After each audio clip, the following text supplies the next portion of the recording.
Franck Ferrand raconte sur Radio Classique.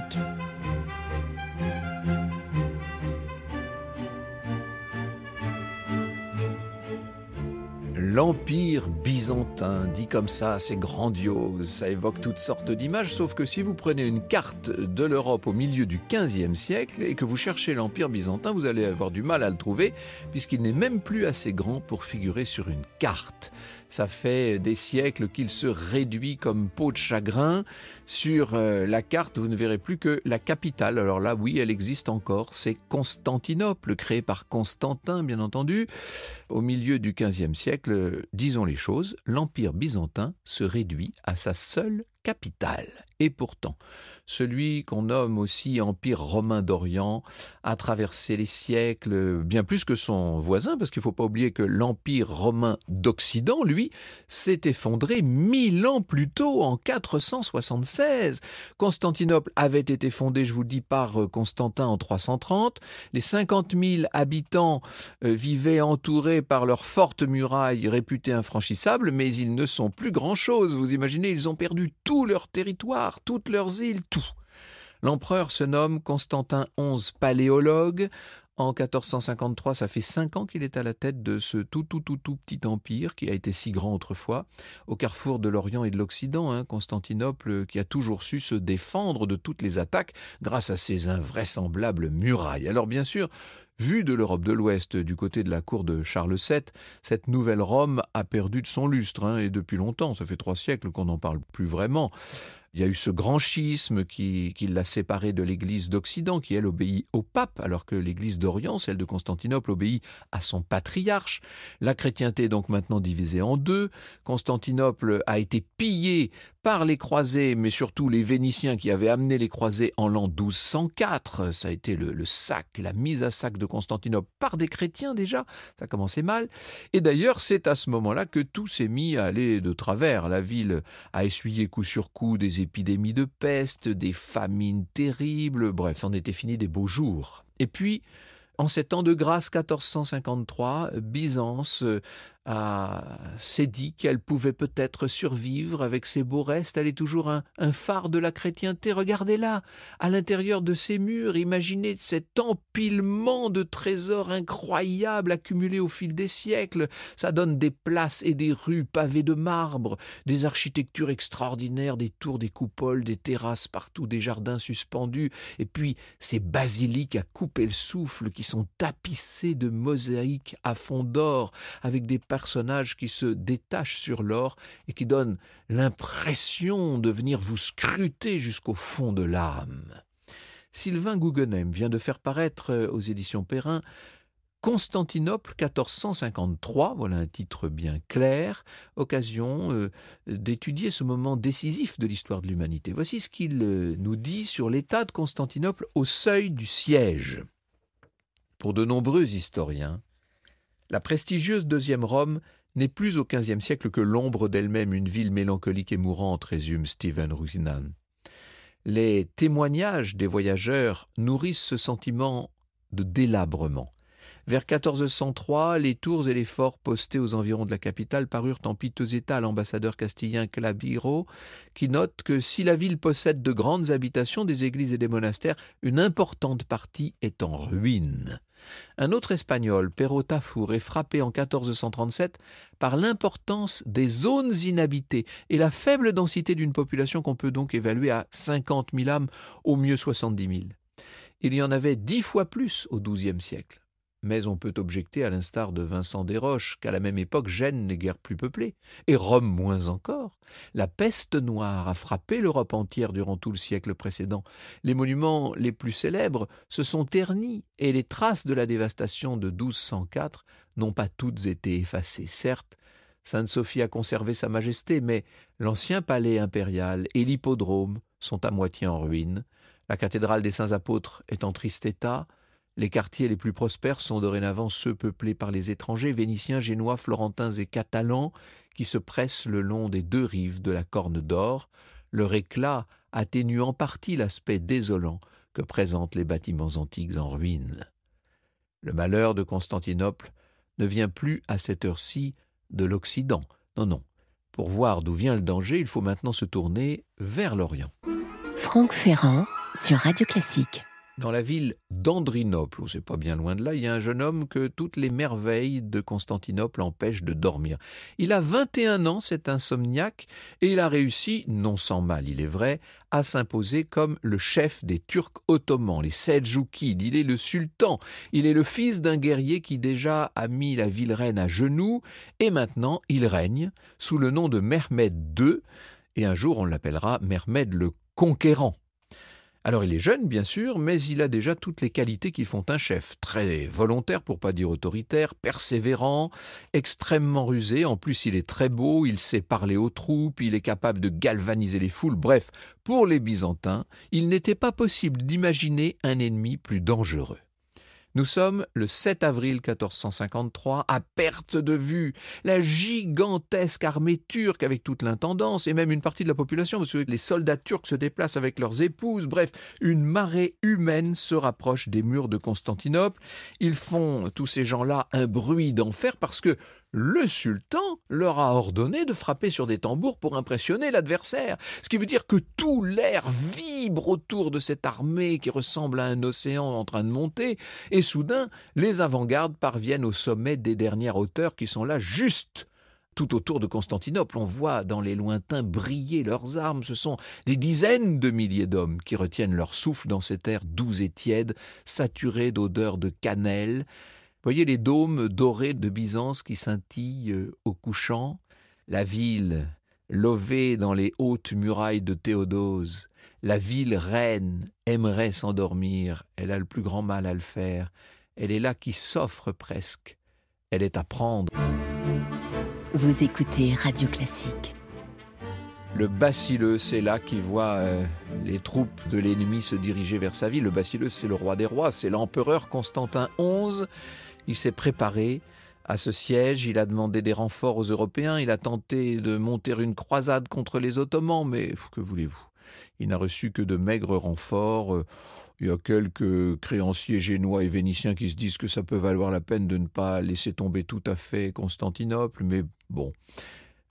Constantinople n'a plus que, je vous ai dit, entre 50 et 70 000 habitants, une population en grande partie miséreuse.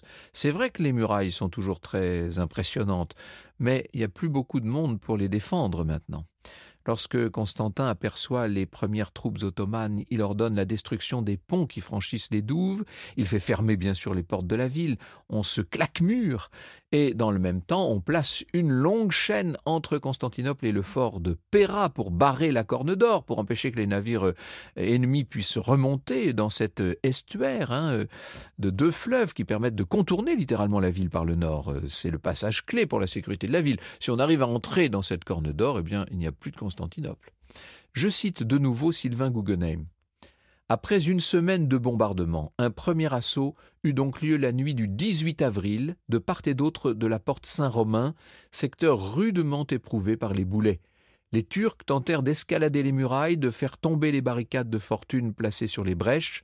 Isidore de Kiev signale la qualité de leurs échelles, dotées de crochets à leur sommet permettant de les encastrer dans la pierre et d'empêcher qu'on les repousse.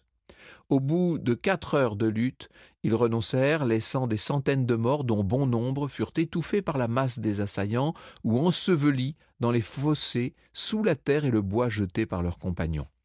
Derrière leurs murailles battues par les canons, les défenseurs avaient été héroïques, usant de toutes leurs armes, jetant des pierres, de la poix, des objets enflammés à base de naphte. Pour un qui mourait à l'intérieur, ils étaient 100 à mourir dehors, affirme Jacopo Tedaldi, compensant par cette exagération bien optimiste l'amertume du malheur, nous dit Sylvain Guggenheim. 2 affrontements sur mer vont s'en suivre. Une première tentative contre la chaîne tendue à l'entrée de la Corne d'Or échoua le 19 avril, échec également le lendemain et plus retentissante encore.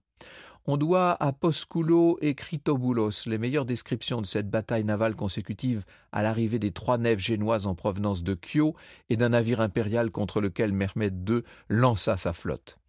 Les vaisseaux turcs, largement supérieurs en nombre, attaquèrent en haute mer les bâtiments chrétiens, subirent un premier échec et renouvelèrent leur assaut à l'entrée du Bosphore où le vent avait entraîné les navires.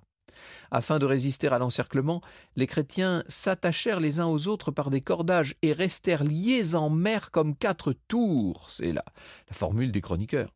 Les Turcs tentèrent de les incendier, de les aborder à l'aide de cordes ou de grappins, d'endommager les cordes de toutes les manières possibles. Ils s'agrippaient au bastingage, mais s'écroulaient dans le vide les mains tranchées. Dans cette mêlée farouche, les Italiens eurent le dessus, surplombant leurs assaillants. Ils firent pleuvoir des traits, des tonneaux remplis d'eau et de pierres, pulvérisèrent des embarcations ennemies et abattirent un nombre considérable de marins. Finalement, un vent violent venu du sud leur permit de se dégager et d'entrer dans le port. Le combat acharné s'arrêta la nuit tombante et la supériorité navale des Latins avait été écrasante. Et on se dit à ce moment-là, mais il y a peut-être une chance de repousser les Turcs. Encore une fois, les 7000 défenseurs de Constantinople ont réussi à faire reculer une armée qui est 15 fois plus nombreuse. Pour Mehmed II, cette résistance n'est pas vraiment une surprise. Le jeune sultan savait que la ville reine ne serait pas facile à prendre. Seulement, disons les choses, il n'imaginait pas que tous ces assauts allaient comme ça se solder par des fiascos. Il est assez écœuré. Seulement, il n'a pas dit son dernier mot parce qu'il a son arme secrète et terrifiante, la basilique, c'est-à-dire la royale. Bombarde hors norme, c'est un peu la grosse Bertha de l'époque, si vous voulez, qui peut envoyer des charges de 1500 livres. Elle est montée sur un immense chariot, une sorte de château de bois. Pour la déplacer, il faut 100 paires de bœufs et pour la faire fonctionner, plus de 1000 ouvriers. Vous imaginez, on appelle ça des servants.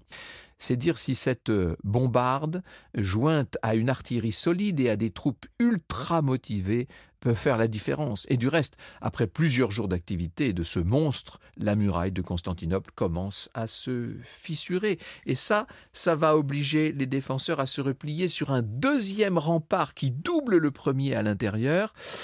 Le sultan est prêt pour un troisième assaut et il a bien l'intention que cette fois, ce soit celui qui fera la différence. Franck Ferrand sur Radio Classique. Donc au nord de Constantinople, il y a cette chaîne placée entre les deux rives qui empêche les Ottomans de faire passer leurs navires. Et Mehmed comprend qu'il va mettre énormément de temps à prendre cette ville qui ne laissera pas passer ces navires. Qu'à cela ne tienne, on passera par voie terrestre, dit-il. Comment ça ? Ça paraît complètement fou.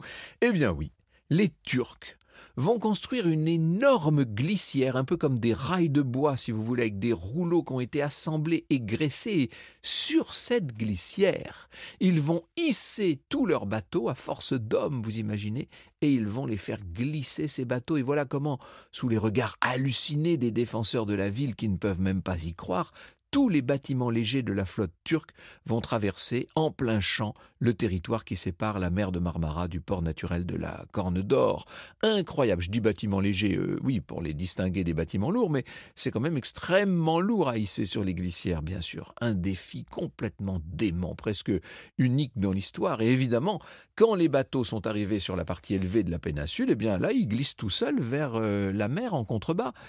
D'abord doucement, puis de plus en plus vite, ce qui fait que les équipages peuvent, avant que ça ne s'accélère, sauter à bord et dans des cris de joie, ils se retrouvent tout seuls à flot dans le port de Constantinople. Ils vont même pouvoir prendre la flotte assiégée à revers. Vous imaginez ça? Et pour les Byzantins, c'est le moment d'utiliser leur propre arme secrète, le célèbre feu grégeois qui brûle même dans l'eau et dont ils conservent à l'époque le secret. Ça fait 7 siècles qu'ils ont le secret du feu grégeois, les Byzantins. Et ça les a beaucoup aidés dans l'histoire. Malheureusement pour eux, ils ne parviendront pas à embraser la flotte turque parce que à chaque fois qu'une galère ennemie est atteinte par les flammes, eh bien, les Turcs ont reçu l'ordre de se sacrifier et ils coulent leur propre navire à coups de bombarde plutôt que de risquer la propagation des flammes aux autres vaisseaux de la flotte. Et le sultan se dit que l'heure est peut-être venue de négocier, ce qui permettrait peut-être d'éviter l'ultime bain de sang. Il propose aux Byzantins de se rendre en échange de la promesse qu'on ne leur fera aucun mal. Et l'empereur Constantin XI dit « Il n'est ni en mon pouvoir, ni en celui de personne ici, de rendre cette cité. Nous sommes tous prêts à mourir et nous quitterons la vie sans regret. » Là, c'est le désastre qui est annoncé, vous l'avez compris. Dans la ville résignée, C'est une gigantesque procession qui se met en marche vers Sainte-Sophie. Les gens se retrouvent, s'embrassent dans des sanglots. Ils trouvent le courage d'entonner des chants à la louange de Dieu. C'est déjà la tombée du jour et c'est maintenant à la lumière de torches qu'ils arrivent vers le grand édifice religieux dans l'antique basilique où va commencer une veillée de prière sans exemple, dans aucun temps, ferveur extraordinaire de cette ville qui n'est plus qu'une prière. Le soleil maintenant finit, le soleil tout rouge qui est à l'horizon finit par éclairer de quelques derniers éclats les derniers dômes de Constantinople et puis le disque rouge après avoir embrasé la mer de Marmara, finit par disparaître. Constantinople n'est plus. Voici maintenant Istanbul. Franck Ferrand sur Radio Classique. Dernière nuit de veille. Il y a un très beau clair de lune sur le camp des Ottomans. On est donc au petit matin du 29 mai 1453. Retenez cette date historique entre toutes. Au rempart, plusieurs offensives ont été repoussées. Seulement, on constate une faiblesse du côté de la porte de Carisios. Et pour la renforcer, on dégarnit un peu la porte du cirque. Et c'est comme ça, tout simplement, que se crée le défaut de la cuirasse, si je puis dire. Une faille que personne n'a vue, personne sauf les janissaires du sultan qui s'y engouffrent à 5 heures du matin et dans les premières lueurs de l'aube, c'est le grand massacre qui commence avec les pillages et les profanations et les viols, bien sûr, à Sainte-Sophie. Les prières ne sont plus qu'une espèce d'incantation, catholique et orthodoxe, riche et pauvre, tout le monde est là dans une dernière communion, c'est le moment de passer dans l'au-delà pour ces gens qui attendent la mort en entendant le tumulte du massacre qui fait de plus en plus de bruit parce qu'il se rapproche. La mort vient, les encercle, elle les rattrape, et ils prient toujours et soudain, les portes de bronze sont enfoncées dans un bruit atroce et c'est la curée, le sacrifice. Le bain de sang, l'empereur va mourir, dit-on, le glaive à la main, le sang coule sur l'admirable pavage de Sainte-Sophie, il va inonder les rues voisines, rougir tout le quartier, entacher toute la ville. Tous les survivants seront réduits en esclavage et puis, une fois la cité vidée, on installera une nouvelle population turque. Cette fois, le vieil empire est bien mort. Quant à l'âme de Byzance, elle s'est envolée. Elle a suivi, quelques semaines plus tôt, les grands prêtres partis à temps de la cité, qui sont allés chercher refuge en Italie, qui ont emporté avec eux tous leurs grands et précieux manuscrits et leur savoir immense qui va se greffer sur l'Occident et qui va faire éclore là-bas, dès le printemps prochain, la Renaissance. Vous écoutez Radio Classique.